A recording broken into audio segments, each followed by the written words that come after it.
After establishing himself as a serious playwright and novelist, Tom Stoppard did the unexpected and turned his attention to screenwriting with several award-winning box office successes. Dividing his time between the theater, radio, and movies, Stoppard now returns to the silver screen with a literary adaptation. Here's a peek. Meet young Will Shakespeare. I have a sonnet to write. Sonnet? You mean a play? He's out of luck. I say this theatre is closed. Notice will be posted. Out of money. I'm still owed money for this play. What is money to you and me? Coming from a background of high literature, author turned scriptwriter Tom Stoppard cemented his position in Hollywood as a period piece scribe with Oscar winner Shakespeare in love. Who is she? Dream on, Will.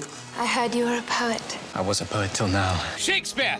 My heart belongs to you, but I will marry Wessex a week from Sunday. The success of this film made Stoppard the go-to guy for script doctoring almost every motion picture that featured costumes, including director Tim Burton's fan favourite Sleepy Hollow.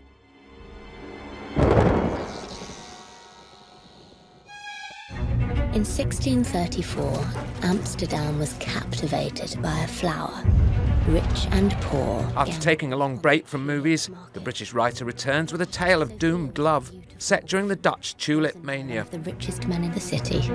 Tulip Fever is a story, a big emotional love story with this young girl who is married off with an older salesman in the 17th century and is of course taken off the streets, but she's kind of taken away the possibility to find her own love in life, and then by chance Cornelius brings this painter into their life to make a very official portrait, and she totally just become all feverish and falls for this man.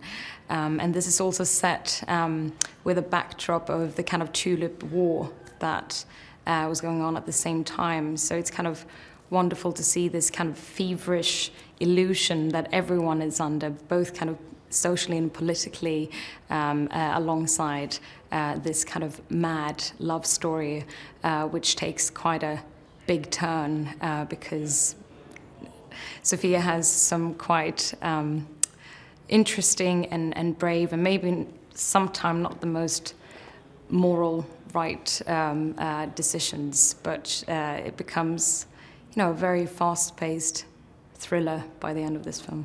I've decided to engage the services of a painter. Don't move. The cast and crew confide that with Stoppard's attachment to the project, they knew the end product would be a faithful adaptation worthy of author Deborah Mogar's best-selling book. Tulip business. I think it's the answer to my problems.